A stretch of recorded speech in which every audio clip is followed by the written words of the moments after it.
this is Ted Goldsboro with Living History. Our guest today is Dr. Patricia Krisch, who's written a book about the ABC program, ABC standing for A Better Chance. Those students go to Lower Merion High School, and Patty's written a book called A House Alive with Words. And we will now get into more details about the book and the program. Patty, if one wanted to find out more information about the ABC House, where could they get information? There's a website for at Better Chance in Lower Merion, and I think you're going to have a visual from. Okay, A Better Chance in Lower Merion. And on that website, one may see some booklets about the program. I downloaded these, so I'm pretty sure that I got them from the website.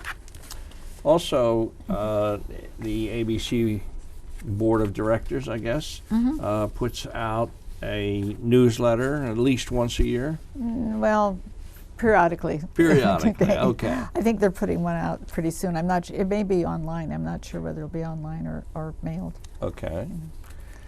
Can you tell me about the setup of the house? The boys are living in Ardmore on Ardmore Avenue in an old house, and who's there with them? Okay, there's resident directors, sometimes two, sometimes one. Currently there's a couple, Eric Chesterton and Sharon Warner, the new resident directors, and 3 tutors. During the time covered in my book, there were 2 resident directors and 2 tutors. The resident directors manage the house, manage the relationships. They're charged with providing a family atmosphere. They stay in contact with the parents and with the board members about issues that come up, discipline issues, other challenges the kids might have. The tutor's primary responsibility is to run study hall, which is 5 nights a week, Sunday through Thursday, and it's required. It's 7 to 9:30. That's a very important part of our program, the success of our program. There also is always coverage every weekend, so the staff take turns. So once a month, they are basically on lockdown. They're in the house, so that there's always an adult there, and they all live. The staff all live in the house. Okay. Then, in terms of I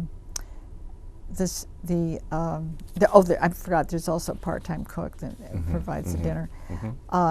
The program is very structured. As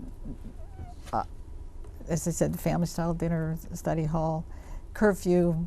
There's a lot of rules, and kids, being kids, obviously complain about the rules sometimes. One of the things I find entertaining, and this is in the book, is about once a year they stage some kind of rebellion. And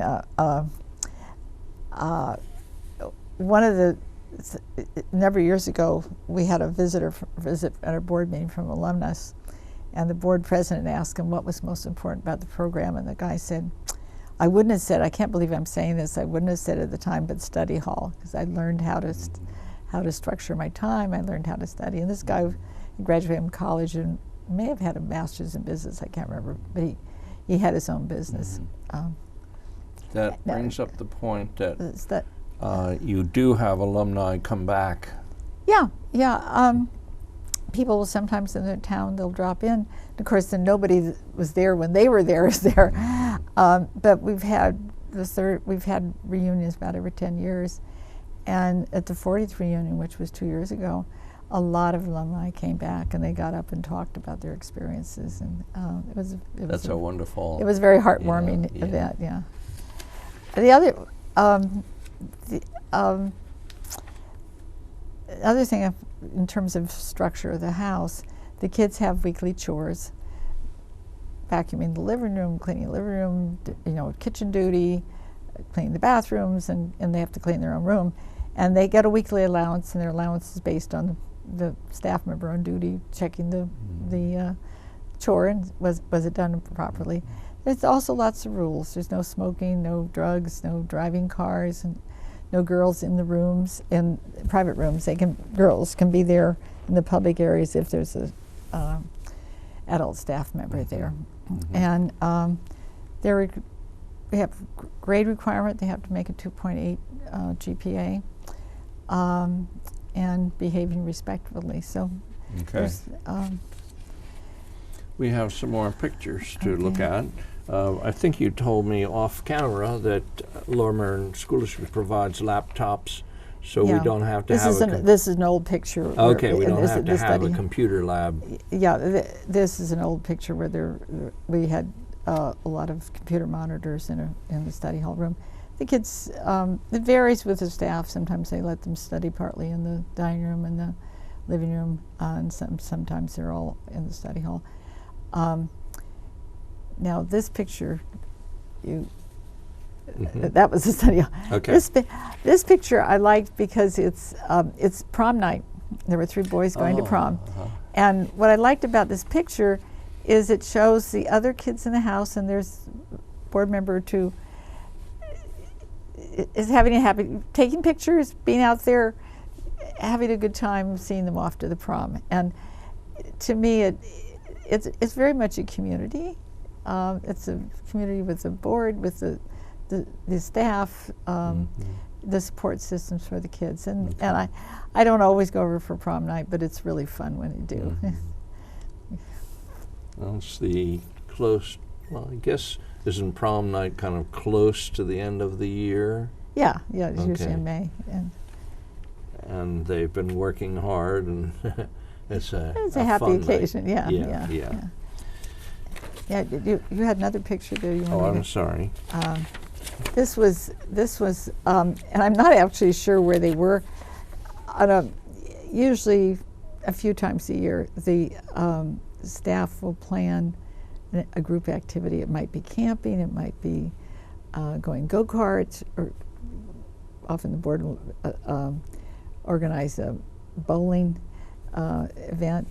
But this was obviously one where the staff had taken the kids at some group thing, and I don't have many pictures of this. Okay. But I just wanted to show it because those are really important, where they do something that's fun all together, because there's a lot of tensions from living in a house with a whole bunch of other people, and they have tensions from school and that, and then they can just go off and have fun together.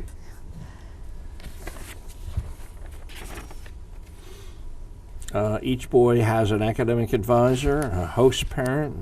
Can you tell them about that? Well, host parent, each host family, each boy is assigned to one, and usually it lasts for the whole time they're in the program. And they go once a month to have the afternoon, Sunday afternoon, and until study hall time with that family. And it varies, it might be people with small children, it might be people with teenagers, it might be empty nesters, with a big variation. And sometimes those relationships last for years and years and years afterwards. Then each boy has an academic advisor who follows their academic progress, go to the school conferences with them 3 times a year, and also get to know them pretty well. And I've done it for a couple boys, and it's a very rewarding relationship. One of the boys, well, actually both boys, I helped with their college application process, which is extensive. And I'm still in contact with both of them, one of them quite a bit. What about your board of directors? Well, currently we have 19 people on the board. There are people from business, law, social work, medicine, and education. There's some people who are a couple teachers from the high school. The current principal of Lower Merion High School, Sean Hughes, was a host parent to one of the boys in the past, so he's very familiar with the program. The school is really very supportive about the program. I think we better take a break now, but we'll be right back after this break.